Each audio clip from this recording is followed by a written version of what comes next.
Joining me on the show today, the resume is long. She's a two-time gold and silver Olympic medalist in the 4x400 relay, a Memphis native, proud graduate of Melrose High School, a staple for track and field in the Bluff City, motivational speaker, what else? Author is in there as well. This is Dr. Rochelle Stevens. Thank you for joining us, Dr. Stevens. Hey, it's an honor to be here, and especially on your show. Oh, thank you. Well, we bring in the big names, and so we had an Olympic medalist saying she wanted to talk. I said, let's talk. So let's talk. First of all, how was your weekend? How has your week been as you lead up to the Invitational here? I am very excited to be able to celebrate the 35th Rochelle Stevens Invitational Track Meet. Is for ages 2 to 75.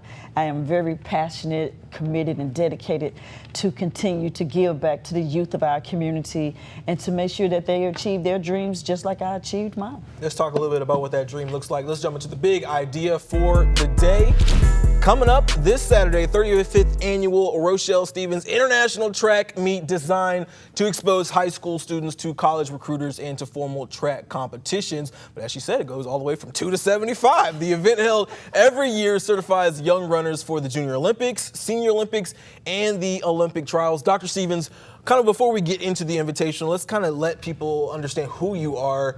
Two-time Olympic medalist. Can you just kind of describe what you remember about running in the Olympics? The most important part is just knowing that you're part of the greatest and the best athletes in the world. And to know that ever since I was 12 years old, I wanted to compete in the Olympics and win a medal. And to actually be able to experience that and my dream coming true of winning a medal, the first time a silver medal and the second time a gold medal in Atlanta. It was like, wow, it finally did happen for me. And like I tell people, going to the Olympics is not luck. It doesn't go ain't nothing lucky about it, right? Best wishes. I mean, that's nice for you to say good luck and all of that, but it is hard work, determination, commitment. It's overtime. It's spending time by yourself. It is just being really true to yourself and the game and being the best in the world. You can't get any higher than that. I hear that. You talk about spending a lot of time and a lot of effort. You've done the same with your Invitational track meet that's coming up. Can you tell me what just kind of inspired that for you to start that, and especially to bring it here to Memphis, your hometown? The reason I started it is because I competed in the AAU Junior Olympics when I was 12 years old. That's how I got my start. And I earned 24 scholarships in track and field. And once I graduated from Morgan State University and came back home to become a volunteer coach, the owners went into real estate. So over 200 athletes was left hanging. The college coaches had kind of stopped coming to this area. They didn't have anybody to vouch or to call on their behalf. And I was like, hey, I can't let this happen to them.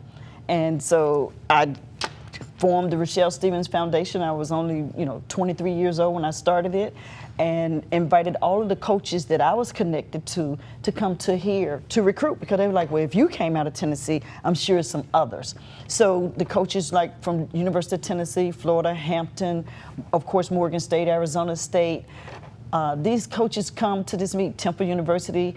They come, they recruit. If they can't come, they definitely know what's going on. They send somebody, right? Or I can just pick up the phone, like now, for example, I can call Carl Lewis, who has 9 gold medals and a silver, who is the head coach at the University of Houston. Like, hey, Carl, this is Route.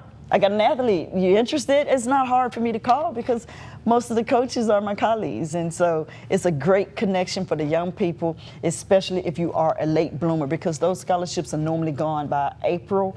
But if you come to my meet and you performing, you have the ACT, the grade points, the GPA that they're looking for, you have a better chance of getting in because you're getting a recommendation from a gold medalist versus just someone calling in on your behalf. I mean, you obviously are a Melrose alum yourself. What would you say about the talent from the track side of things that can come out of Memphis? We talk so much about the basketball talent that comes out of this town, but from a track perspective, what do you see as you do this year after year?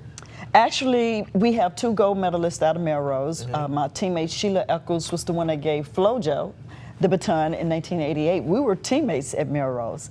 And then Kennedy McKinley is a boxer. So to be able to have 3 Olympic gold medalists, we all walked the halls at the same time, along with a now NBA champion and a couple of Super Bowl champions. And so we're like, hey, we're the home of the champions for real. You know, we produce stars. And you know, it's just an honor to say these are my friends that I grew up with from elementary on up. And it's just so much talent. But if you never get the proper exposure, if you don't get the proper training, then that talent would go to waste. You've helped over 35,000 kids, whether it be in your invitational that'll be this weekend, if it's been in your camps, right. Kids that you've spoken to, scholarships, all those kinds of things. When you look at this weekend, you know, how many kids are you expecting to come through? Are we going to get another 1,000, or what's it looking like? The deadline last night, pre-registration deadline was last night, and we had close to 400 pre-registered. The meet is Saturday, so people are still registering right now. They just paid a little extra $5 late fee, or they pay at the gate. Gotta so get that bread. we are looking forward to having close to 800-900 athletes, and then you count in the parents, and that'll give us the 1,000 that we're looking for at a track meet. And it consists of the sprints, some middle distance, long distance, a few field events. Ages, like I said, 2 to 75. 2 through 5-year-olds only run the 50-meter dash. They get their start there. And, you know, we have athletes that have become NCAA champions, NCAA All-Americans, Olympians that have competed in my meet.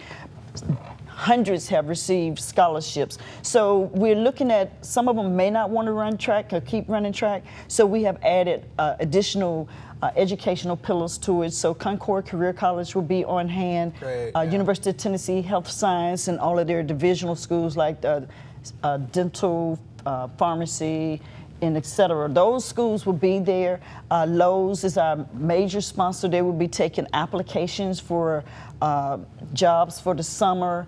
And it's for the kids, but if you have those young parents, looking for work, we help them as well. So we try to get these athletes and their parents involved with educational pieces, online training, whether it is to go into cybersecurity management or IT, since the world is going, you know, AI on everything. Sure. So we now have sponsors and organizations that are involved with making sure we can provide the opportunity for our youth. So we're taking it to them. If they don't come to us, we'll take it to them. And so you will be able to experience all of that at the Rochelle Stevens track meet this weekend at Hardin Academy. Yes, ma'am. It's starting, I believe, 9 o'clock, right? 9:15? The opening ceremony is about 9:15. You know, we're going to try to start on time, but I tell you what, we definitely get out on time. You will not be at my meet till 8 p.m., 10 o'clock at night. We treat my meet like they treated me at the pen relays when I won my pen relay title. Before you can bend over, off the track, get off the track, you know. So we stay on schedule. Once we get started, it's going. Real quickly, just why has it become so important for you to give back to the city who raised you? And kind of separately, just the scholarship portion of it. Just how important has education been for a track runner like yourself, giving you, you know, so many different platforms? You know, I was told that it's our talent. It's your talent that opens the doors for you. And when I say open the doors, I had the opportunity to travel to 50+ countries. I had the opportunity to eat dinner and breakfast with kings, queens, princes of countries. So you have that opportunity. But once you get that opportunity, you need the education to keep those doors open, to keep the relationships going. And so that's one of the things we like to stress in the Rochelle Stevens Foundation is character, leadership, and discipline. Dr. Stevens, it's fantastic. We appreciate you coming on the show today. The Rochelle Stevens Invitational, 35th annual Invitational track meet will be this weekend, 9:15 a.m. And if you haven't signed up yet, you can still do so. You know, we'll let you roll up, but Dr. Stevens said you got to pay the extra $5. So we'll see. Dr. Stevens, we appreciate you. Thank you so much. All right.